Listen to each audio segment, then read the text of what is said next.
نحمدہ و نصلی علی رسولہ الکریم اما بعد اعوذ باللہ من الشیطان الرجیم بسم اللہ الرحمن الرحیم۔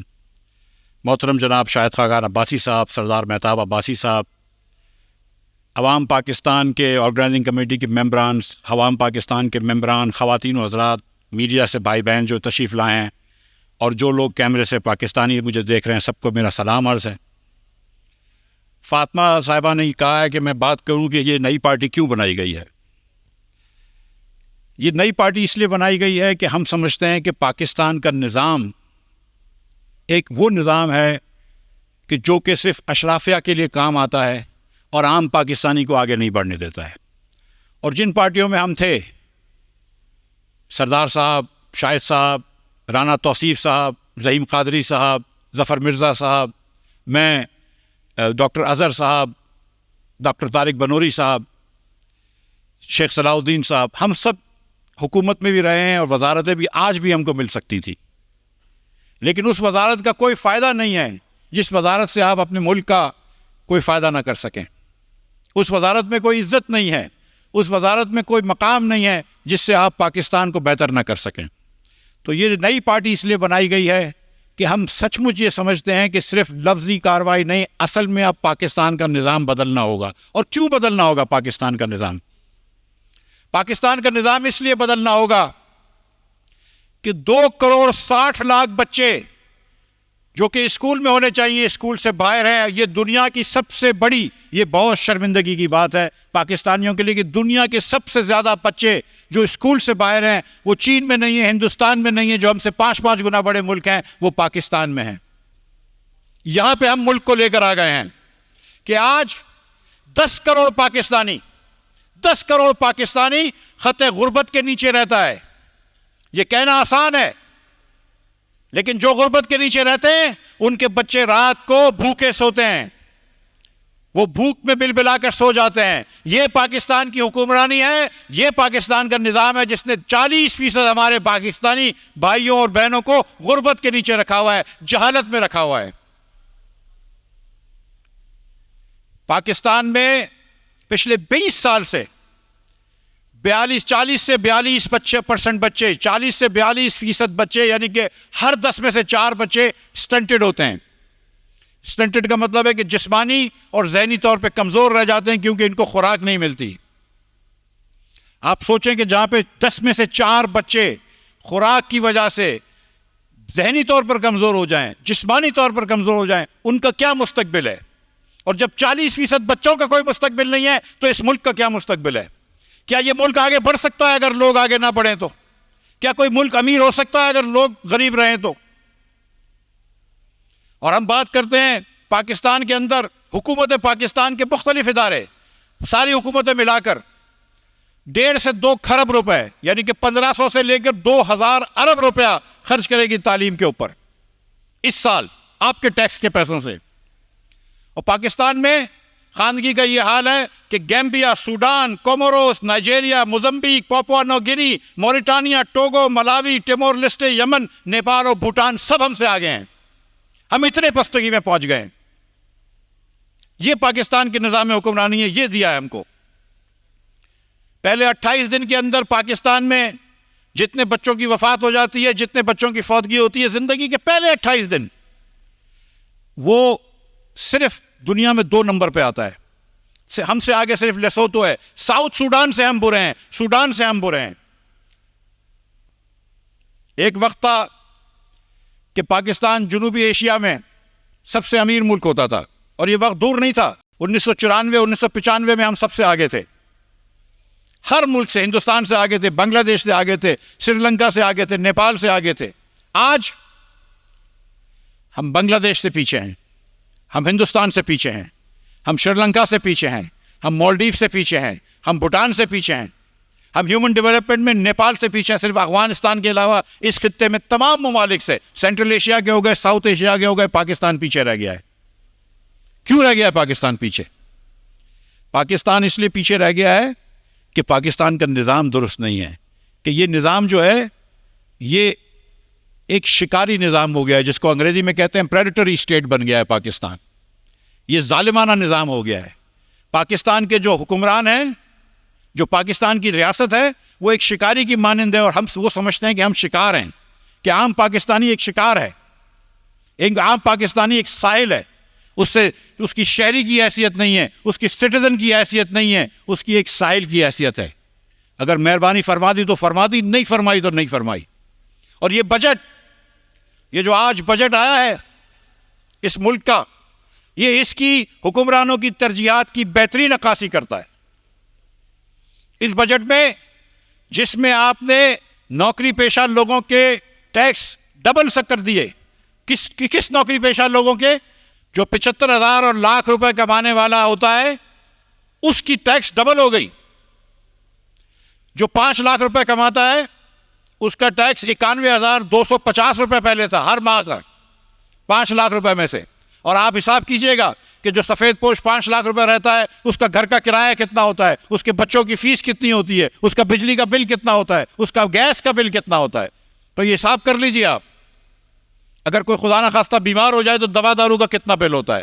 تو 5 لاکھ روپے کمانے والے کا آپ نے 91,250 سے بڑھا کر 1,13,750 روپے کر لیے، کیونکہ آپ کو 22,500 روپے اس سے اور چاہیے تھے، کیونکہ 30 کروڑ روپے کی ایوان صدر میں نئی گاڑیاں آ سکیں۔ اس سے 22,500 روپے اس لیے چاہیے تھے کہ 24% حکومت پاکستان اپنے جاری اخراجات بڑھا سکے۔ اس سے 22,500 روپے اس لیے چاہیے تھے کہ 30% جو ہے وہ پی ایس ڈی پی بڑھ سکے، 75 ارب روپے آپ ایم این ایس کے لیے رکھ سکیں، اور 500 ارب روپے آپ ایم پی ایس کے لیے رکھ سکیں تاکہ وہ پروجیکٹ کر سکیں۔ تو یہ پاکستان اب ہمیں منظور نہیں ہے، یہ پاکستان ہمیں منظور نہیں ہے۔ پاکستان اس لیے قائد اعظم نے آزاد نہیں کروایا تھا، ہمارے والدین نے اس لیے آزاد نہیں کروایا تھا کہ ہم یہاں پہ آ کے جہالت کی قید میں رہیں، یہاں پہ آ کے بھوک کی قید میں رہیں، یہاں کر آ کر حکومت کے نیچے اس طرح دب کے رہیں کہ جیسے یہ کلونیل گورنمنٹ ہو۔ یہ حکومت کیا ایسٹ انڈیا کمپنی چلا رہی ہے؟ مڈل کلاس پاکستانی کو مارا جا رہا ہے، یہ بات لکھ لیں۔ دنیا میں 2 اصول ہوتے ہیں ٹیکسیشن کے، ایک کو کہتے ہیں ہاریزونٹل ایکویٹی، کہ ہر انسان جس کی آمدن برابر ہو وہ برابر ٹیکس دے۔ یہاں پر اگر آپ کے پاس لاکھ روپے کی تنخواہ ہے تو حکومت کہتی ہے ٹیکس دو، آپ کی 75,000 کی تنخواہ ہے حکومت کہتی ہے ٹیکس دو، آپ کی 50,000 روپے ماہانہ تنخواہ ہے حکومت کہتی ہے ٹیکس دو، مگر آپ کے پاس 2,000 ایکڑ زرعی اراضی ہو حکومت کہتی ہے کوئی بات نہیں ٹیکس نہ دو۔ آپ کے پاس 200 کروڑ روپے کا 2 ارب روپے کا مکان ہو اس پہ پراپرٹی ٹیکس نہیں لگتا۔ تو یہ تو برابر کا نظام نہیں ہے، یہ برابر کا نظام نہیں ہے، یہ تو شکاری اور شکار کا نظام ہے، یہ نظام نہیں چل سکتا۔ تو یہ نظام کو بدلنا ضروری ہوگا۔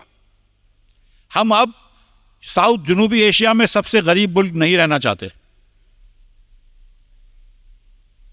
ہم افریقہ سے ملکوں سے زیادہ کم تعلیمی یافتہ لوگ نہیں چاہتے، ہم اپنے نوجوانوں کو مایوس نہیں دیکھنا چاہتے۔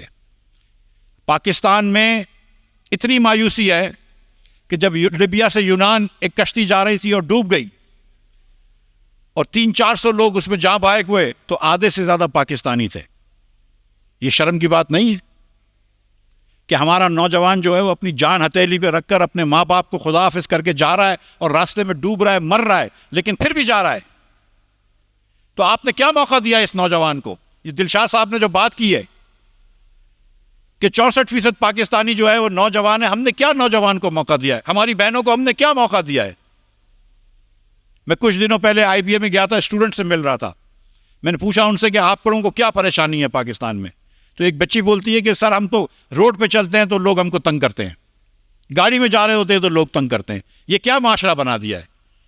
یہاں پہ سارا دن ہیٹ کرائمز ہوتے ہیں، کبھی ہم کرسچنوں کو مار دیتے ہیں، اب ہم نے سنا ہے کہ پارا چنار میں ایک ہمارے شیعہ بھائی کو مار دیا۔ یہ کیا مذاق ہے؟ یہ حکمران ہم کو پروٹیکشن بھی نہیں دے سکتے، ہماری زندگی کا تحفظ بھی نہیں دے سکتے، ہماری عزت کا تحفظ نہیں دے سکتے۔ یہ نظام نہیں چل سکتا اور اس نظام کو اب نہیں چلنے دیں گے۔ 30 سال سے پاکستان میں ٹیررزم ہوتی ہے، 1 لاکھ شہادتیں پاکستان دے چکا ہے، سول کی اور فوجی لوگوں کی، پولیس والوں کی، اور ہم پھر ایک مرتبہ آپریشن کر رہے ہیں۔ اللہ کرے ہم کامیاب ہوں اس آپریشن میں، لیکن پھر اس کے بعد ایسی پالیسیز تو اختیار کرو کہ یہ بار بار نہ کرنا پڑے. یہ بار بار کیوں کرنا پڑ رہا ہے؟ ہم جا کے فوج سے ایک چیز کر لیتے ہیں, کائنیٹک آپریشن جیتتے ہیں, اس کے بعد ہم غلطیاں کرتے ہیں. اور یہ کیوں ہوتا ہے؟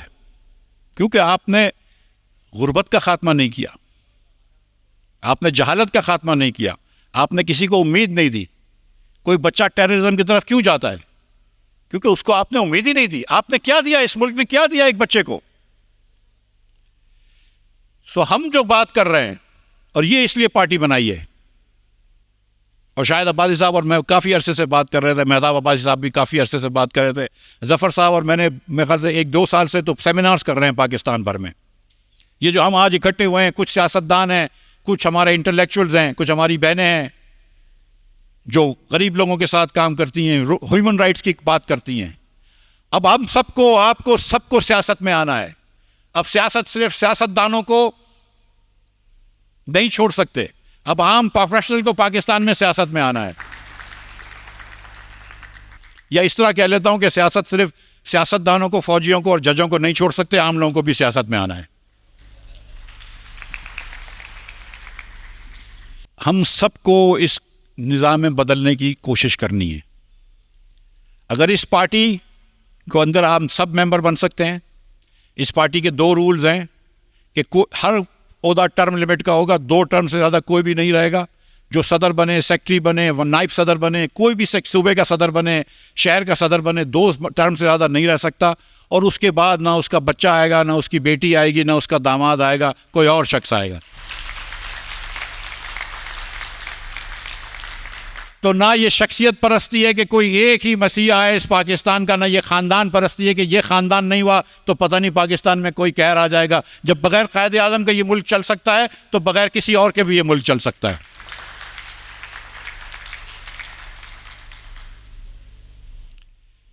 اور تو میرٹ ہر جگہ پر اوپر لے کے آنی ہے.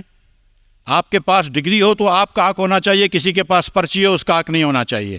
میرٹ کو ہر جگہ آ کے لے کے آنا چاہیے, اور ہماری پارٹی میں بھی لے کے آئیں گے. اور اگر ہم کوئی غلطی کر رہے ہوں ان میں سے تو یہ آپ کی ذمہ داری ہے کہ ہمارا گریبان پکڑیں. انشاءاللہ تعالیٰ آپ کو یہ حق ہے.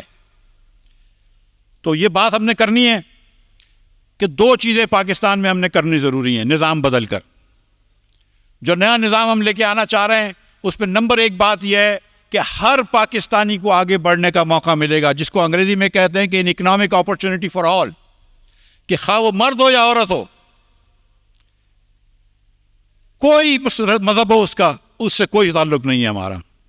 کسی خطے میں پاکستان کے رہتا ہو, جس کو پیریفری کہتے ہیں, دور دراز میں رہتا ہو, سینٹر میں رہتا ہو, کوئی پاکستانی ہو, جو زبان بولتا ہو, جس رنگ کا ہو, جس صوبے میں رہتا ہو, ہر پاکستانی کو آگے لے کے آنا ہے. پاکستان تبھی آگے بڑھ سکتا ہے کہ ہر پاکستانی آگے بڑھے.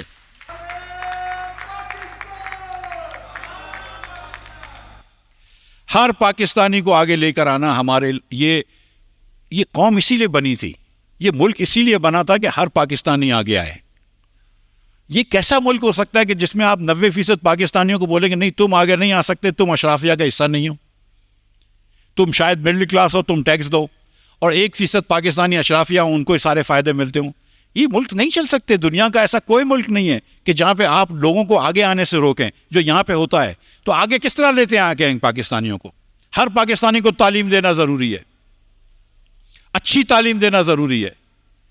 یہاں پر 78% پاکستانی بچہ, یہ نمبر سن لیجئے ذرا غور سے, یہ سروے کرا ہوا ہے, یہ کوئی میں نہیں بتا رہا ہوں آپ کو نمبر.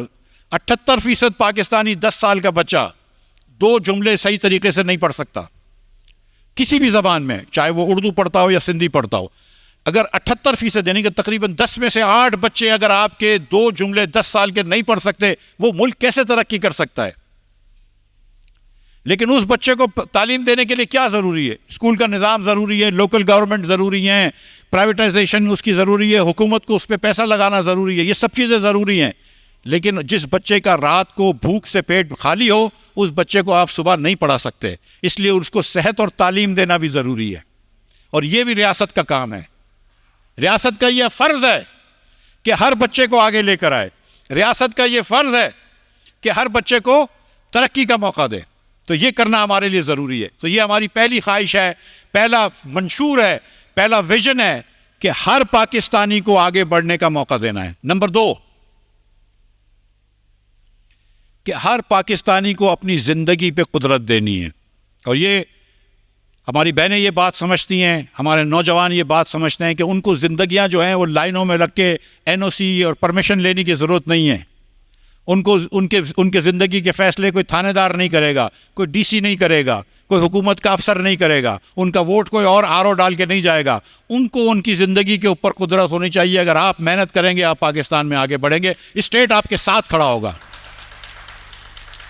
اگر آپ یہ سمجھتے ہیں کہ ہر پاکستانی کا حق ہے آگے بڑھنے کا اور ریاست کا فرض ہے اس کا ہاتھ پکڑ کے آگے لے کے جائے, اور ہر پاکستانی کو اس کی زندگی پہ قدرت ہونی چاہیے, ہر پاکستانی کا زندگی کا فیصلے وہ خود کرے نہ کہ اس کے علاقے کے بڑے, تو پھر آپ ہمارا ساتھ دیجئے اور ہم آپ کا ساتھ دیں گے. اور انشاءاللہ عوام پاکستان کو پاکستان کے کونے کونے میں لے کر جائیں گے اور آگے بڑھائیں گے انشاءاللہ تعالی. اور پاکستان اس لیے نہیں بنا تھا کہ ہم جنوبی ایشیا میں سب سے غریب ہوں, پاکستان اس لیے بنا انشاءاللہ تعالی کہ ہم جنوبی ایشیا میں امیر ترین ملک ہوں. بہت شکریہ آپ کا.